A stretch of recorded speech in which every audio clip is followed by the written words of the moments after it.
A Guarda Imperial é a espinha dorsal do Império. Bilhões de soldados, incontáveis regimentos e uma guerra sem fim em todas as frentes. Mas mesmo entre essas fileiras inquebráveis, alguns se destacam acima dos demais.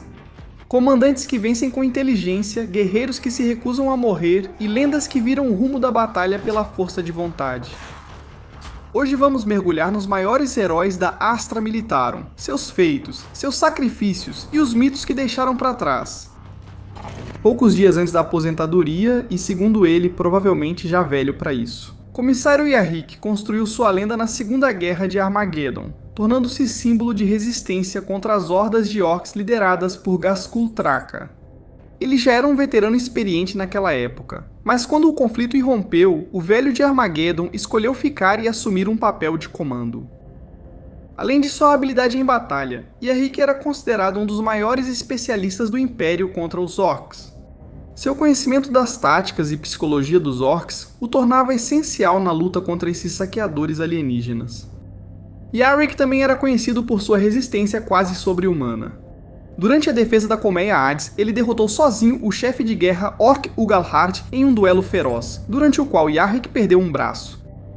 Sangrando muito, ele derrotou seu enorme oponente, tomou sua garra de poder e inspirou as forças imperiais com um rugido de vitória estrondoso que lançou o exército orc em desordem.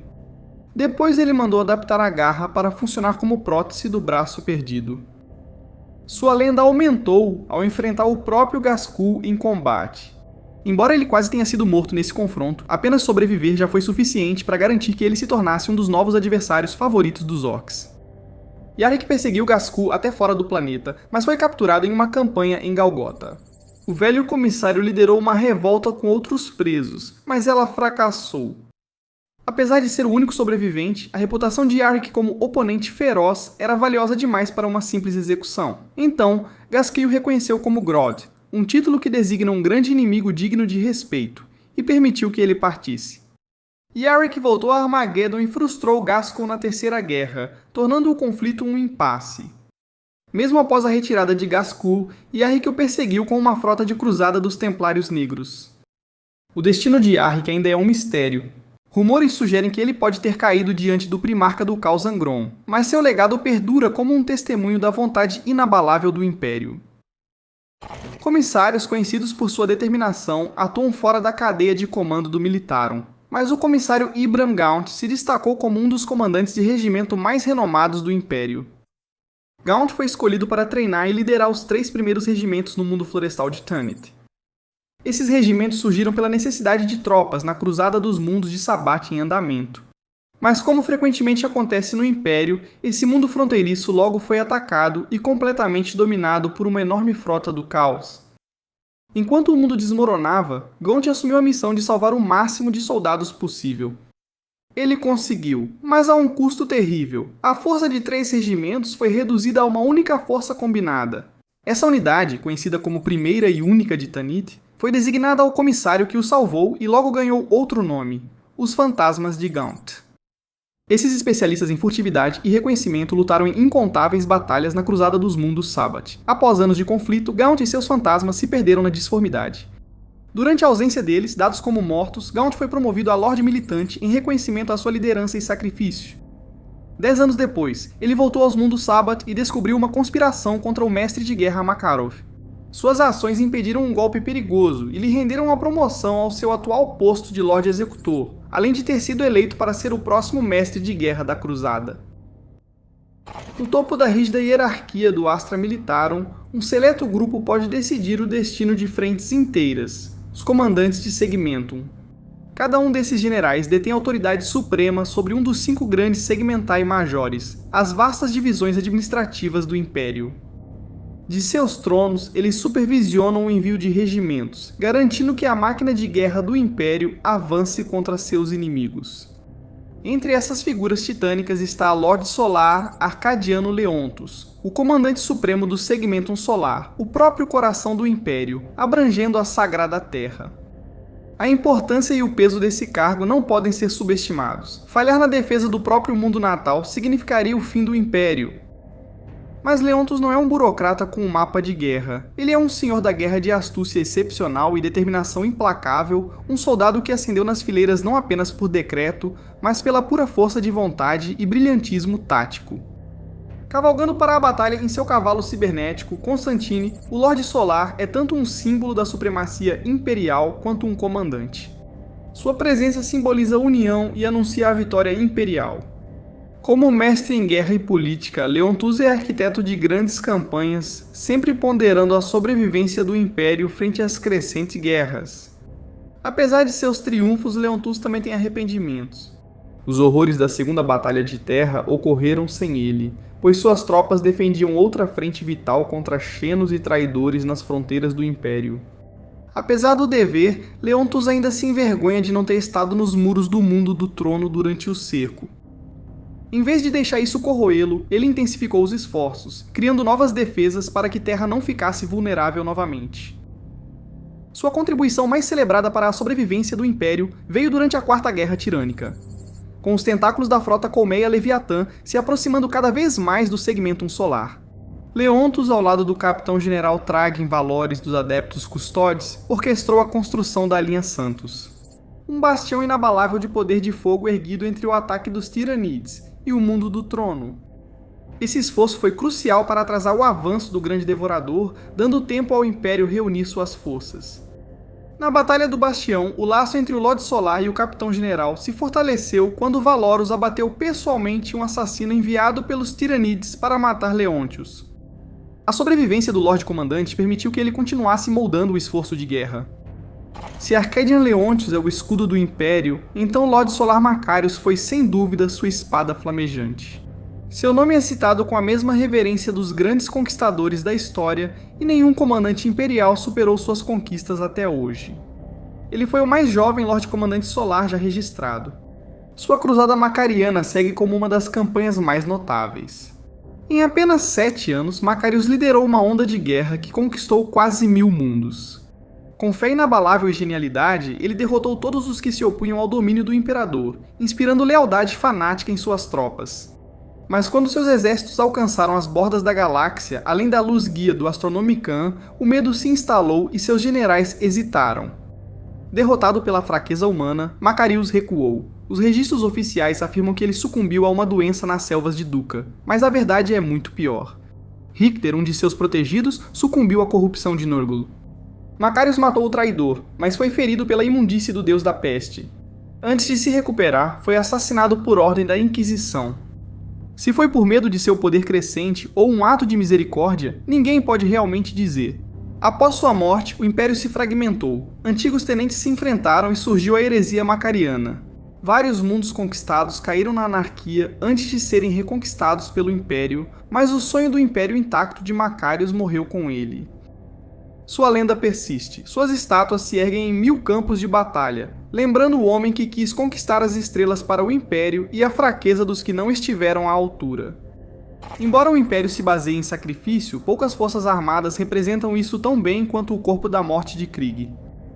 Sua reputação é de disciplina inabalável, serviço inflexível e um total desprezo pela própria sobrevivência. Mas nem sempre foram assim. Suas origens se devem a um único homem, uma figura cuja vontade de ferro remodelou todo o mundo, o Coronel Jertin. Krieg já foi um mundo colmeia próspero, mas com a riqueza veio a corrupção e com a corrupção veio a traição. Os autocratas renunciaram ao Império e aos juramentos ao Imperador, buscando autogoverno. Foi uma traição que merecia o martelo da retaliação imperial, mas a galáxia é imensa, e na época, as forças do Império estavam espalhadas demais para recuperar o mundo traidor. Mas um homem se recusou a deixar sua terra natal sucumbir à heresia. O coronel, um comandante conhecido por sua lealdade inabalável, reuniu os fiéis e travou uma guerra desesperada contra os autocratas. Ele sabia que não venceria em uma campanha convencional, pois o inimigo tinha mais tropas e mais recursos, então tomou uma decisão que marcaria Krieg para sempre. Durton desencadeou fogo atômico sobre seu próprio mundo. Os regimentos lealistas transformaram Krieg em uma terra devastada. Bilhões pereceram nas tempestades de fogo e nas ruínas sufocadas pela radiação. Krieg estava morta, exceto pelo nome. Não haveria reconstrução ou restauração, porém a guerra não acabou com as bombas nucleares. Os sucessores de Jurtan seguiram com uma guerra de atrito brutal nas ruínas, sem deixar traidores vivos. O que surgiu das cinzas foi um mundo imperial transformado. Do horror nuclear que eles mesmos criaram, uma nova filosofia tomou forma, o culto ao sacrifício. O povo de Krieg adotou a crença fanática de Jurtan de que os pecados de seu mundo só seriam purificados por um serviço interminável e inquestionável ao Império. Quando o Império restabeleceu o contato com Krieg, não encontrou um mundo conquistado esperando reintegração, mas sim o corpo da morte. Vestindo grandes sobretudos e máscaras de gás, treinados para lutar e morrer sem hesitação, eles tinham apenas um pedido: o direito de servir. Desde aquele dia, o corpo da morte de Krieg lutou e sangrou pela galáxia, buscando apenas expiar os pecados de seus ancestrais, marchando sempre em frente para o fogo, nunca pedindo salvação. Para entender o corpo da morte de Krieg, basta olhar para o Lorde Marechal Varnendrier. Um homem forjado no mesmo cadinho de guerra e sacrifício que seus camaradas. Druid se destaca não por rejeitar as doutrinas do regimento, mas por refiná-las. Diferente de muitos colegas, ele não vê soldados só como combustível da guerra. Embora abrace o culto do sacrifício, não desperdiça vidas sem razão. Ele acredita que desperdiçar até mesmo um único soldado desnecessariamente é um ato de irresponsabilidade. Em um regimento onde a morte é esperada, Druid exige que ela tenha significado. Sua ascensão de soldado a Lorde Marechal prova sua habilidade e a vontade inquebrantável que define os grandes guerreiros de Krieg. Em incontáveis zonas de guerra, ele conduziu exércitos de cerco à vitória, mostrando rara genialidade tática. Além disso, personifica o credo fundamental de seu povo. Ele está sempre na linha de frente, sempre o primeiro a avançar na tempestade de fogo, liderando pelo exemplo da única forma que o corpo de morte realmente respeita, através da ação. Ao seu lado, em cada batalha, está seu cavalo de guerra, uma besta indomável que desafia a morte tantas vezes quanto seu cavaleiro. Não importa quantas vezes ele caia, sempre volta, símbolo da determinação de Krieg.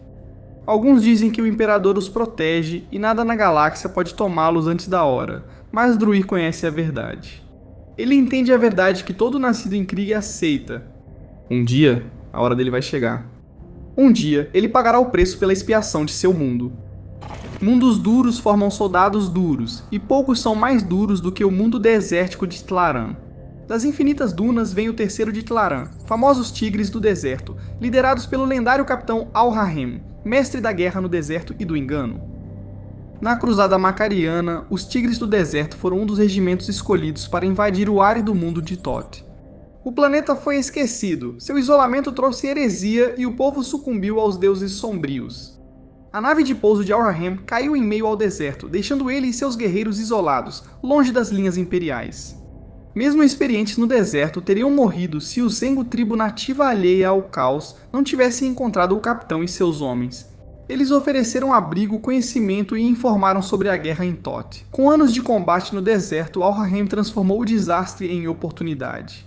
Abraçando os costumes do Zengo, ele liderou uma campanha implacável de emboscadas rápidas, assediando as bandos de guerra corrompidos e esgotando-as antes de desferir o golpe final.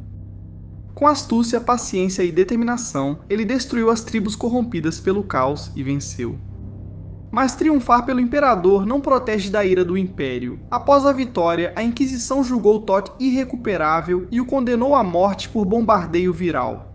No entanto, graças ao trabalho deles com Al-Rahem em nome do Império, os Zengo receberam permissão para evacuar e preservaram o pouco que pôde ser salvo da vida nativa de Thoth antes que o mundo fosse purificado. Em reconhecimento aos seus feitos, os descendentes de Al-Rahem passaram a governar Thoth quando foi permitido repovoá-lo, e os Zengo, agora juramentados ao Império, serviriam junto a eles. Imagine perder um braço para um tubarão terrestre e considerar isso apenas um pequeno incômodo. Isso parece algo que só um fuzileiro espacial faria, mas embora o Coronel Mão de Ferro Straken não seja um guerreiro transhumano, ele chega perto sendo um lutador da selva de Catachan. Os guerreiros de Catachan são sobreviventes natos, criados em um mundo onde cada criatura, desde o menor inseto até os enormes demônios de Catachan, existe unicamente para matar. Até os recrutas sobreviventes de Catachan são vistos como veteranos, e mesmo entre soldados tão duros, Straken é uma lenda. Conhecido como o Homem de Adamantium, ele é um tático de força bruta, um combatente implacável e um comandante que coloca a sobrevivência de seus homens acima de tudo. Por décadas, Straken comandou os notórios guerreiros da selva de Catachan por zonas de guerra que muitos considerariam suicidas. Ele abriu um caminho de destruição através de alguns dos conflitos mais mortais do Império, mantendo a linha em Valtores, liderando a purificação da cidade de Vartol e supervisionando pessoalmente a limpeza de Dol-Malin. Sua contagem de mortes parece história de fogueira. Ele matou o Arconte Eldar Negro Irek Dresh, esmagou o chefe de guerra Kilsar e até mesmo eliminou um tirano da colmeia usando apenas sua lâmina de combate. Mas a guerra sempre encontra caminho de volta, e Straken usou sua vontade de ferro para defender Catachan dos exércitos do caos, o que até faz sentir pena do caos. O tubarão terrestre que arrancou seu braço não sobreviveu ao verdadeiro predador supremo. A artilharia e a guerra blindada são os golpes de martelo da Astra Militarum. Seu puro peso de aço e poder de fogo são o golpe duplo que decide guerras inteiras. Poucos comandantes de tanque se destacam tanto quanto o comandante Cavaleiro Pass de Cadia, entre os muitos que lutaram pelo Imperador. Um mestre do combate em veículos, a precisão e os instintos de campo de batalha de Pass que são lendários. Ele assumiu o comando abruptamente. Na Batalha de Sirus, seu comandante caiu numa emboscada Orc. Com o Leman Russ danificado e o inimigo perto, Pass que tomou o controle. Ele destruiu sozinho a máquina de guerra Orc e usou os canhões do tanque contra a infantaria inimiga, abatendo mais de uma dúzia antes da virada da maré. A partir daquele momento, Pask tornou-se comandante, e o veículo em que lutou, agora chamado de Mão de Aço, tornou-se seu trono. Todo o tanque que ele comandou desde então recebeu o mesmo nome, um legado escrito em fogo e ferro. Sua maestria no combate blindado é inquestionável.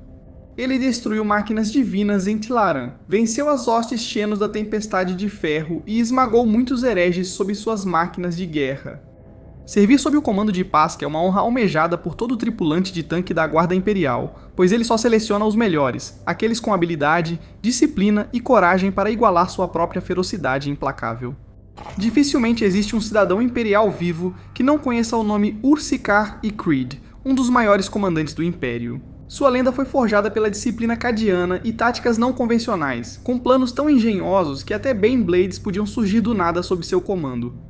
Quando a 13ª Cruzada Negra atacou Cadia, o brilhantismo de Creed foi posto à prova final. Com o avanço das forças do caos, os catafratos Volscani traíram e destruíram o alto comando cadiano. Creed liderou o contra-ataque com seu 8º Cadiano, as tropas do Lorde Castellano, derrotando traidores e reunindo os defensores do Portão de Cadia. Contra o próprio Despojador, contra 10 milênios de ódio e estratégia aprimorados no Olho do Terror, Creed travou guerra de igual para igual.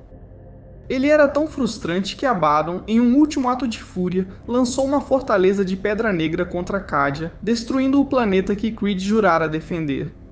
Mesmo com o planeta desmoronando, o Lorde Castellano recusou-se a recuar até o último instante.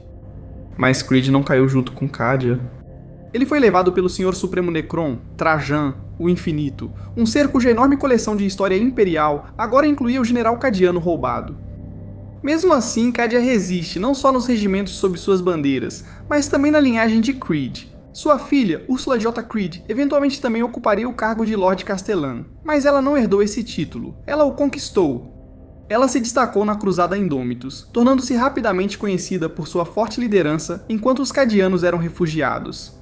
Reconhecendo seu potencial para a propaganda, Lorde Comandante Guilliman a enviou a um território corrompido pelo caos, para recuperar uma suposta superarma lendária. O que ela achou não era uma arma, e sim algo maior, o cristal de dados do pai, com um plano de contingência para criar uma nova Cadia. Assim, ela garantiu mais do que uma vitória. Ela e o pai deram aos cadianos e ao Império esperança para o futuro de uma das culturas mais importantes do Astra Militarum. Entre tantos comandantes lendários, o Coronel Sheffer, carcereiro de 300 anos, se destaca. Como líder da 13ª Região Penal conhecida como os Últimos Condenados de Shaffer, o coronel comanda prisioneiros em batalha e recruta criminosos perigosos para garantir o sucesso das missões suicidas.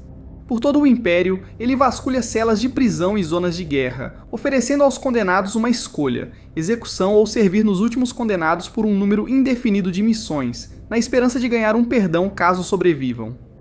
Apesar da natureza extremamente perigosa dessas missões secretas, o próprio Sheffer vive há mais de 300 anos, seu corpo reconstruído repetidas vezes pelos melhores tecno-sacerdotes. Inflexível, implacável e quase uma máquina, o Coronel Sheffer é diferente de qualquer outro comandante da Astra Militarum. Para os condenados, ele é tanto carrasco quanto salvador, embora poucos vivam o suficiente para vê-lo como um salvador. Os próximos heróis não se encaixam exatamente no requisito de comandante, mas achamos que eles mereciam ser mencionados mesmo assim. A contribuição deles para a história do Militarum é fundamental e não pode ser ignorada. Existe um motivo pelo qual Ogrins não são feitos comandantes, mas quando se trata de lealdade inabalável e feitos heróicos de força bruta, ninguém é maior, tanto literal quanto figurativamente, do que Gnorc the Dog. Pelos padrões dos Ogrins, Gnorc é visto como um gênio, mas mesmo com implantes Bonehead para aumentar sua inteligência, continua simples, batendo continência para os oficiais com tanta força que quase quebra o braço. Gnorc não precisa ser brilhante, sua força e lealdade o tornam o melhor guarda-costas Ogryn que qualquer oficial poderia querer. Durante uma batalha, ele deu uma cabeçada em um chefe de guerra orc, esmagando seu crânio e fazendo seus nobres recuarem. Outra vez ele foi buscar um medpack de uma quimera destruída. Ao invés de trazer só o kit, ele arrastou a carcaça de 38 toneladas pelo campo, pensando que o medkit estava no veículo e puxar tudo era mais fácil. Ao longo de inúmeras campanhas, Gnorc salvou oficiais, soldados e até regimentos inteiros com sua força imparável e sua fé simples e inabalável na cadeia de comando. Para aqueles que têm a sorte de servir ao lado dele, uma coisa é certa: se Gnorc the Dog está te protegendo, só mesmo um bombardeio planetário para passar por ele. Dizer que o sargento porta-estandarte de Arunkel é apenas o braço direito do Lord Castellan Creed seria pouco. Ele era a espada, o escudo e a voz de Creed. Desde os primeiros dias como cadetes nos escudos brancos, Kel esteve com Creed, guerreiro de lealdade e vontade inquebráveis. Durante anos, Kel levou as cores do 8º de Cadia à batalha, erguendo a bandeira como símbolo de desafio aos inimigos da humanidade. Mas seu verdadeiro dever era constante: proteger Creed. Na 13ª Cruzada Negra, esse dever lhe custou a vida. Os portadores do desespero, os terminadores de elite da Legião Negra, desceram sobre o esquadrão de comando de Creed. Kel não hesitou. Ele resistiu aos Astartes traidores, dando tempo para Creed fugir e seguir liderando a defesa de Cadia. Seu sacrifício alimentaria a fúria de seu amigo mais antigo. Com uma fúria renovada, Creed reuniu os defensores de Cadia e fez de sua missão pessoal frustrar Abaddon, o despojador. Embora Kel tenha tombado, seu legado perdurou, entrelaçado em cada cadiano que ainda permanecia de pé, em cada estandarte ainda erguido e em cada grito de guerra que ecoava pelos mundos devastados do Império. Cadia permanece. Entre os incontáveis guerreiros da Guarda Imperial, existem heróis, existem lendas, e então existe Sly Marble. Um fantasma na selva, uma sombra entre as árvores, seu nome é sussurrado em voz baixa, mais mito do que homem. Ninguém realmente conhece suas origens, nem o que o motiva, apenas que, onde quer que ele vá, os inimigos do Império morrem. Um especialista em sobrevivência sem igual e um atirador habilidoso, Marble é uma força da natureza que se move sem ser visto e ataca sem aviso. Apesar de ser apenas soldado raso, seus superiores o enviam para missões solo importantes e não o repreendem por insubordinação, o que é bom, pois provavelmente mataria qualquer comissário que tentasse prendê-lo. Seus feitos em batalha parecem impossíveis até para um soldado de Catachan. Ele sozinho aniquilou comboios Tal, expulsou sozinho hordas inteiras de orcs e até destruiu um titã Bannerlord do caos por métodos que só podemos imaginar. Se é fato ou ficção, ninguém sabe, mas aqueles que já viram seu trabalho sabem de uma coisa: quando Sly Marble está caçando, a morte vem logo atrás. Mas o que vocês acham? A Astra Militarum está cheia de lendas, e só arranhamos a superfície. Quem mais merece um lugar entre os maiores comandantes da Guarda Imperial? Deixem suas opiniões nos comentários. Se quiser seguir conosco pela história do Império, curta, inscreva-se e junte-se às fileiras. Os membros do canal mantêm essas histórias vivas, dos iniciados que apoiam nossa pesquisa aos irmãos de batalha, com acesso antecipado, e mestres de capítulo com nomes no fim de todos os vídeos. Cada curtida, comentário e compartilhamento mantém as bandeiras do Morlor erguidas, independente de como você escolher nos apoiar.